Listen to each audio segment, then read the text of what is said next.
जय श्री राम। शंखनाद में आपका स्वागत है। उद्धव ठाकरे अचानक से जाग गए हैं। अचानक ही उन्हें हिंदुओं की चिंता होने लगी है। उद्धव ठाकरे को बांग्लादेश में जो हिंदुओं पर अत्याचार हो रहा है, मंदिर जलाए जा रहे हैं, उसकी चिंता सता रही है। लेकिन ये चिंता हिंदुओं की नहीं है, ये चिंता है अपने विधायकों, अपने नेताओं की, जिन्होंने उद्धव ठाकरे को चेतावनी दे डाली है कि अब हिंदुत्व में वापसी कर लीजिए, वरना तो आपकी पार्टी तो खाली हो ही जाएगी, आपका राजनीतिक भविष्य भी पूरी तरह खत्म हो जाएगा, आपके बेटे का राजनीतिक भविष्य खत्म हो जाएगा। और उद्धव ठाकरे अपनी पार्टी के दबाव में अचानक ही अब जो है बांग्लादेशी हिंदुओं की बात करने लगे हैं और इस पर उन्होंने मातोश्री में प्रेस कॉन्फ्रेंस बुलाई। मातोश्री से बाहर तो वो निकल ही नहीं पाते हैं जब तक कि अब चुनाव ना आ जाए, तो वहीं पर ही उन्होंने एक प्रेस कॉन्फ्रेंस बुलाई और बांग्लादेशी हिंदुओं पर बात की। उन पर अत्याचार हो रहा है, इस्कॉन के मंदिर जलाए जा रहे हैं, केंद्र सरकार क्या कर रही है, यही सब बातें उन्होंने ऊपरी ऊपरी बातें की और ये अपने आप को हिंदू हितैषी दिखाने की कोशिश की।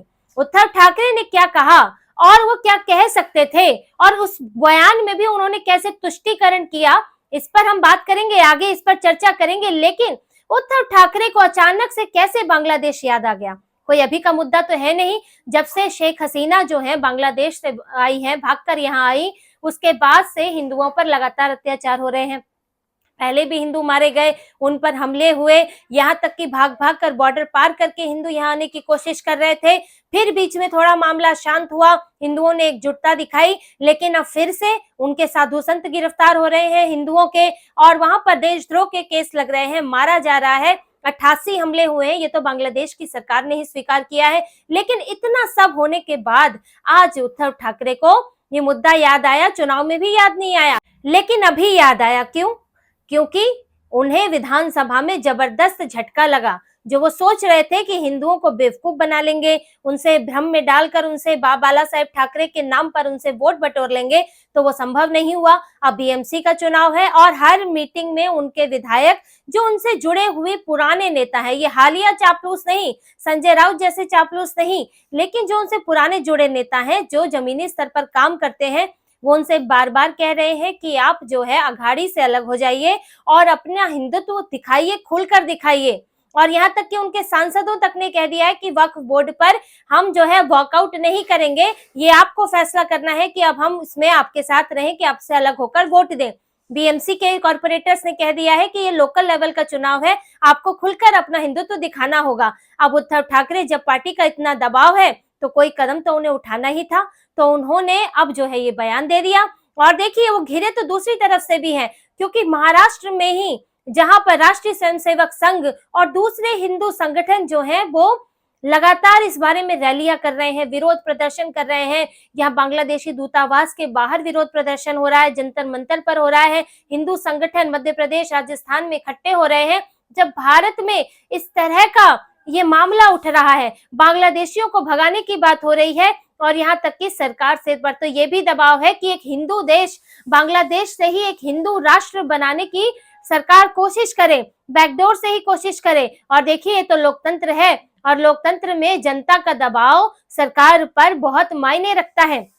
और बांग्लादेश में भी इस बात से चिंता है, जिस तरह से हिंदू संगठनों ने यहाँ मुद्दा उठाया है, बीएचपी से लेकर और दूसरे हिंदू संगठन है, उससे बांग्लादेश में भी ये चिंता है कि अगर इतना दबाव रहता है भारत की सरकार को, तो भारत की सरकार जो है इस पर कोई ना कोई कठोर कदम उठा सकती है। और वैसे भी ये जो सरकार है, ये पिछली सरकारों की तरह तुष्टीकरण वाली सरकार तो है नहीं, इसे हिंदुत्व दिखाने में कोई समस्या नहीं है, हिंदू हितैषी दिखने में कोई समस्या नहीं है।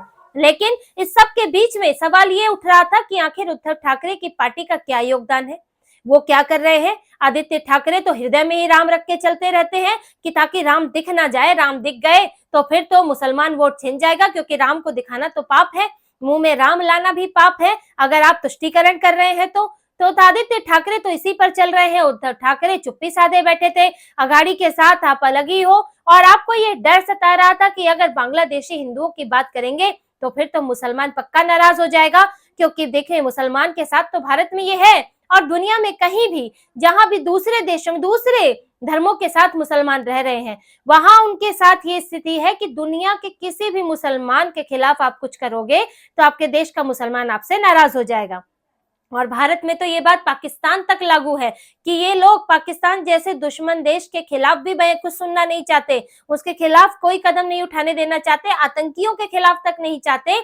ये तुष्टीकरण के हाल भारत में ये है, इसीलिए कांग्रेस जो है पाकिस्तान के सामने झुकी रही, आतंकियों को पालती रही। और जो अभी संसद की बरसी जो निकली है, हमले की बरसी, वो कांग्रेस भले यहाँ पे शहीदों को श्रद्धांजलि दे रही है, लेकिन कांग्रेस के चलते ही ये नौबत भारत में आई थी कि वो आतंकी जो है संसद तक पहुंच गए।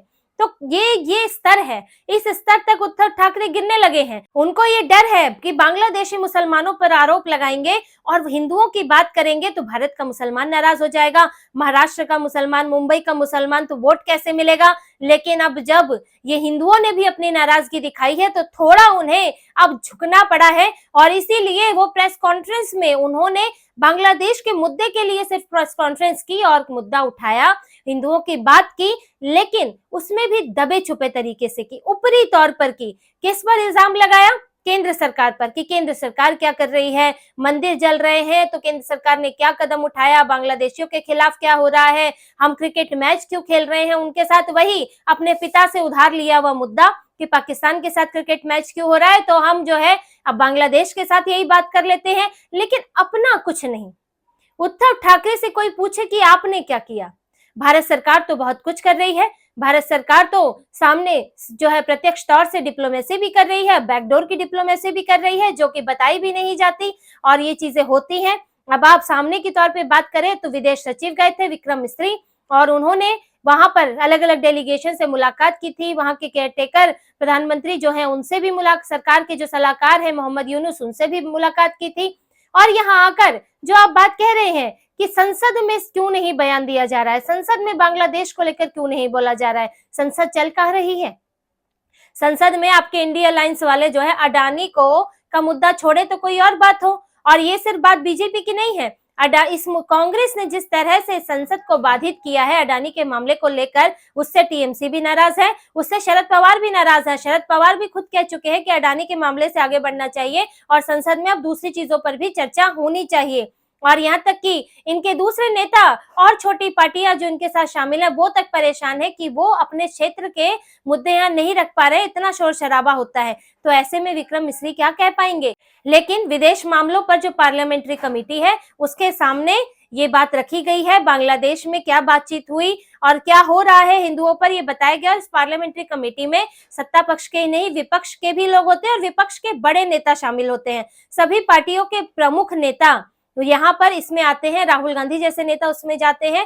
तो उसमें पार्लियामेंट्री कमेटी में वहां पर बताया गया कि बांग्लादेश में क्या स्थिति है, हिंदुओं के मामले में सरकार क्या कर रही है, और पूरी ब्रीफिंग दी गई है और इसकी रिपोर्ट भी सामने आई है कि क्या बताया गया है। अब उद्धव ठाकरे फिर भी अब वो पढ़ना ना चाहे, जानना ना चाहे तो उसमें कोई क्या करे। लेकिन इसके अलावा भारत सरकार सिर्फ वहां बांग्लादेश में हिंदुओं पर अत्याचार रोकने की बात नहीं है, यहाँ से बांग्लादेशियों को भगाने का काम भी हो रहा है। दिल्ली के एलजी ने कह दिया है कि दिल्ली में जो अवैध बांग्लादेशी है, जो अवैध रूप से रह रहे लोग हैं, और उनको जो है पहचान की जाए। और इतना ही नहीं, जिन्होंने अवैध डॉक्यूमेंट बना लिए हैं और अपने आप को भारत का नागरिक कहते हैं, उनको पकड़ा जाए और उनकी एक सूची बना के उनको दिल्ली से बाहर करने का, और उनका क्या उपाय किया जाए कि केंद्रीय एजेंसियों के साथ मिलकर भारत से उनको बाहर निकालने के लिए उपाय किए जाए। यहाँ बांग्लादेशियों को निकालने की बात हो रही है जिन जिन जगह से जहां पर उनकी ज्यादा तादाद है। दूसरी बात यह है कि बॉर्डर पर सख्ती बरती गई है, वहां पर बीएसएफ जो है वहां पे संख्या बढ़ाई गई है, और बीएसएफ ज्यादा चौकन्नी है कि वहां से अब जो है भारत में इन्फिल्ट्रेशन ना हो सके, घुसपैठ ना हो सके। असम में कानून कड़ा किया जा रहा है, एनआरसी से आधार कार्ड को जोड़ा जा रहा है कि जिसके पास एनआरसी नंबर है, जिसने सिटीजनशिप के लिए अप्लाई किया है, जिसके पास सिटीजनशिप है, वो ही इसमें आधार कार्ड पा सकता है, और उसके लिए भी सख्त चेकिंग की जाएगी। भारत की दूसरी जगहों जितना आधार कार्ड पाना वहां पर आसान नहीं है असम में, क्योंकि असम में बहुत ज्यादा घुसपैठ होती है। तो भारत सरकार तो ये काम कर रही है, हिंदू संगठन भी काम कर रहे हैं, बीजेपी से जुड़े हुए ही जो आरएसएस है वो तक विरोध प्रदर्शन कर रहा है, सरकार से मांग कर रहा है। लेकिन आप क्या कर रहे हैं? यहाँ सवाल तो ये उठता है, क्या उद्धव ठाकरे की पार्टी ने मुंबई में एक भी रैली निकाली बांग्लादेशियों के खिलाफ? मुंबई में बांग्लादेशियों और रोहिंग्याओं की संख्या दिन पर दिन बढ़ रही है। क्या उद्धव ठाकरे को ये पता नहीं है, क्या उनके कार्यकर्ताओं को पता नहीं है कि बांग्लादेशी कहाँ बस रहे हैं? क्या आपने अभियान चलाया? क्या आपने बांग्लादेशियों को निकालने की कोशिश की? क्या कोई विरोध रैली निकाली?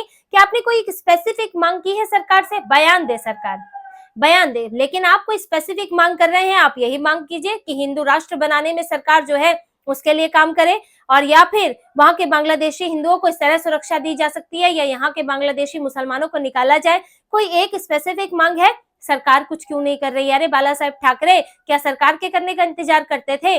बाला साहेब ठाकरे जो खुद कोई पद नहीं रखते थे, और उन्होंने जो है वो इन मसलों पर, पाकिस्तान के मसलों पर तो उन्होंने जो है जमीनें खुदवा दी थी, स्टेडियम खुदवा दिए थे। वो सरकार तो मैच करा रही थी, लेकिन स्टेडियम उन्होंने खुदवाया था।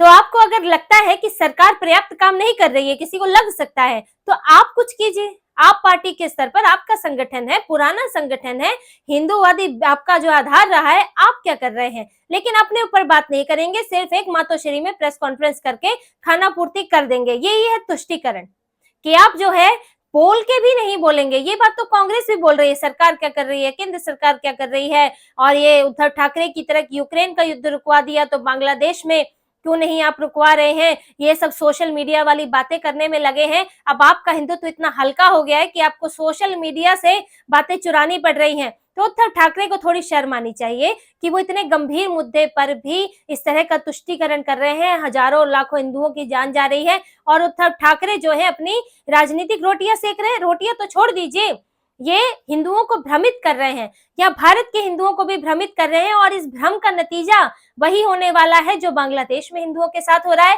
कि इन जैसे ही तुष्टीकरण वाली पार्टियों को हिंदू वोट देते रहे, और ये हिंदुओं के खिलाफ ही मुसलमानों के लिए ऐसे ऐसे कानून बनाते रहे, उनको ऐसी ऐसी सुविधाएं देते रहे कि कल को हिंदुओं के लिए यहाँ भारत में वो सेकंड थर्ड क्लास सिटीजन बनकर रह जाए। चाहे वर्शिप एक्ट जैसा हो, उलेमा बोर्ड जैसा हो, या यूसीसी को खारिज करना हो, कि भारत जो है यहाँ इस्लामिक देश बन जाए। तो ये जो इनका तुष्टीकरण, जो इनके अपने राजनीतिक लाभ के लिए, उसके दूरगामी परिणाम यही निकलेंगे कि भारत भी बांग्लादेश बन जाएगा, और उद्धव ठाकरे, उनके बेटे आदित्य ठाकरे तो भाग जाएंगे।